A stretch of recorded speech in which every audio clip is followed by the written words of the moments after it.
Balita gikan sa Kongreso ay atong sundon kini mao balaod nun. Pausbawan sa mga senador o sa mga kongresista o ilang giapura si Presidente Noynoy Aquino di na lang magkorne, iyan na lang ning aprobahan sa di pa matapos karon tuiga ang paglaslas sa atong income taxes.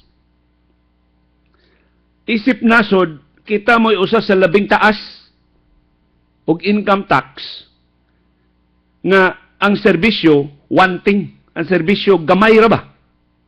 Of course, dito sa Sweden, dito sa Scandinavian countries, ang ilang income tax mo abot og 70% sa ilang income, pero libre ilang ospital, libre ilang eskwelahan, igtawag ni mos polis, di pa kakabutang sa imong telepono mo, abot ng patrol cars kapolisan, way bisan gamayng libaong ilang daan, wag reklamo dito sa Sweden.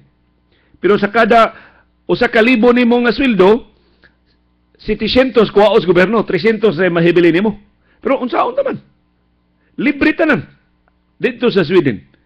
Imo rang pagkaon mo imong paliton. Nindot kaayo ang quality of life.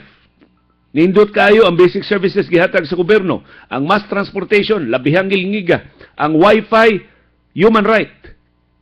Libre. Kung wa ka bati imong signal sa wifi, pwede ka makakiha og violation of human rights. Inana kang ngilngig dito sa Scandinavian countries. Pero mao lagi, dako sa ilang buhis. Dinis ato, dako atong buhis, bati magserbisyo. Mano mo tukol ta? Nindot pa kay serbisyo, kinsa may mumain o nga dako atong buhis. So ang ato karong mga magbabalaod, gustong paus-usan ang atong income tax. Unsa may kamada ini sa balaod nun nga gituki ron sa House Committee on Ways and Means.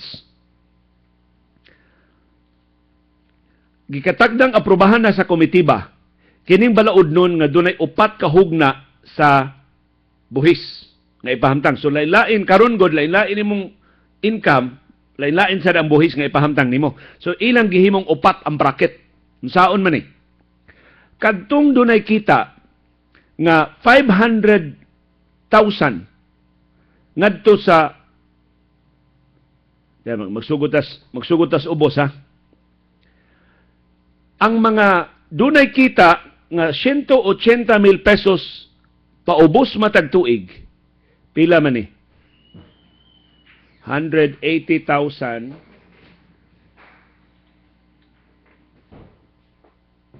divided by 12.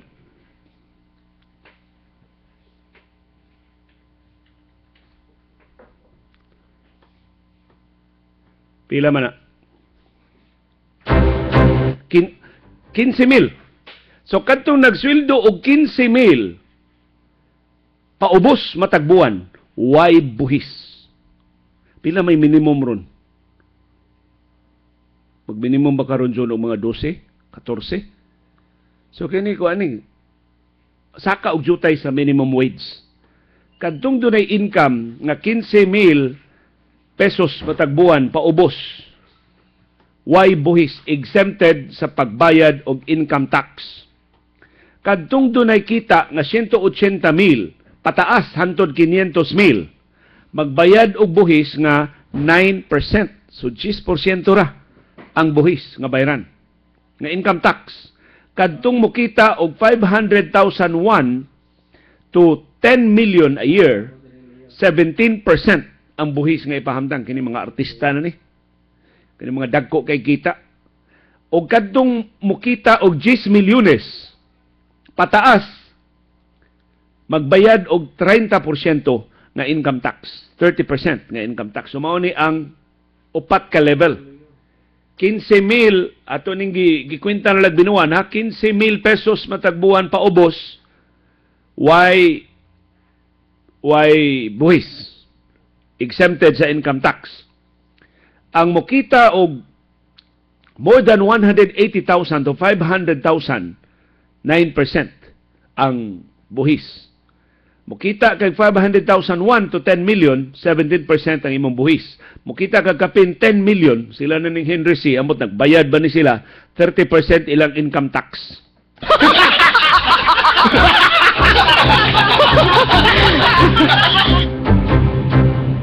So ato ning sundo ni balaod nuna kay madako-dako atong take home pay ini. Kung ma-exempted na sa income tax ang mga minimum wage earners.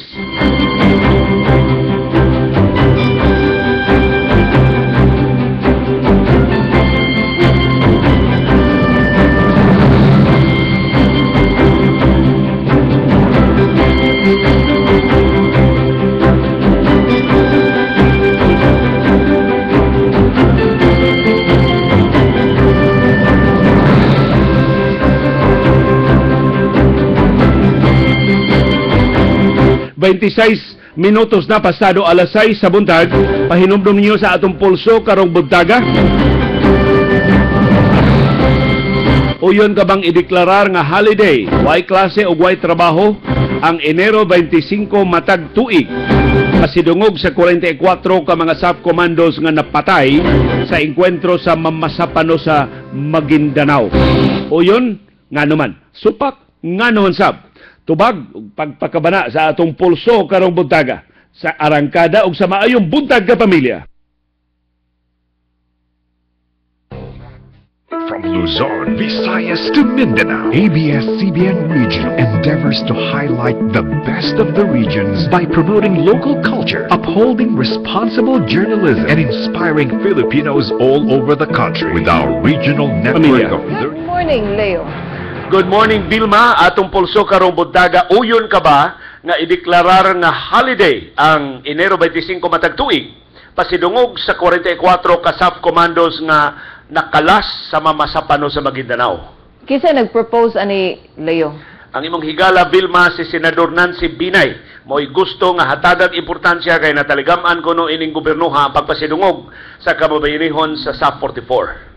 Pero akong pangutana, Leo, humana ba gyud ang investigation sa Senado ni adtong dugoon og niluog nga pagpatay sa SAF 44? Nahuman na, Vilma, nakaluwat ng committee report si Senador Grace Poe apan ang iyang saad nga tukion atol sa plenary sa Senado murag nasa pawan bill ining pagtuki na nila sa national budget sa 2016 ug ang ilang pagdebate na sa Bangsamoro Basic Law.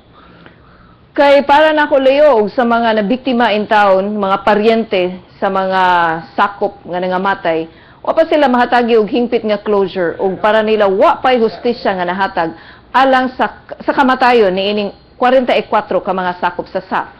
Para nako, Vilma, dili angay himong dependent ang pagpasidungog sa SAF 44 sa closure sa investigasyon sa ilang mga kaso kay ato sang Sabtonville perting lisura pag-prosecute sa mga nakapatay sa mga SAF commandos kay tulo ka armadong grupo ang gitumbok nga responsable sa pagpatay nila, ang MILF, ang MNLF, ang BIFF, upat ganibil ang private armed groups. Unsaon nimo pag-ila ang tanang mga commanders, ang tanang mga ground troops ining upat ka armado mga grupo nga mao'y ni tabang, mao'y ni kombate sa mga SAF nga nakapatay og 44 nila. Yeah, pero ang gusto sa unta sa mga tagtungod, Leo, nga dunay moangkon og responsibility sa kasipyat, sa pagpabaya, sa habig sa gobyerno ngano nga nahitabo ang kamatayon ni adtong 44 kasakop sa SAF.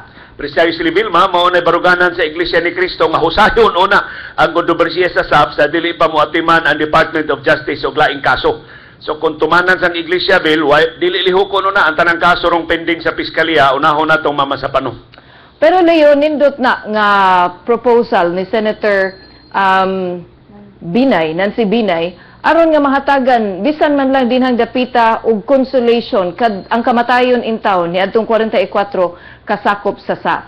Tinuod na, Vilma, kay kini garbo sab ni Presidente Noynoy Aquino mo iyang gipatigbabaw. In fact, wagid gani niya hisguti ang SAF 44 atol sa iyang zona, motong sa Chona ni Binay ang SAF 44 sa iyang gistaring pag-ayo sa iyang backdrop. Leo, daghan kay salamat. Daghan salamat, Vilma Andales.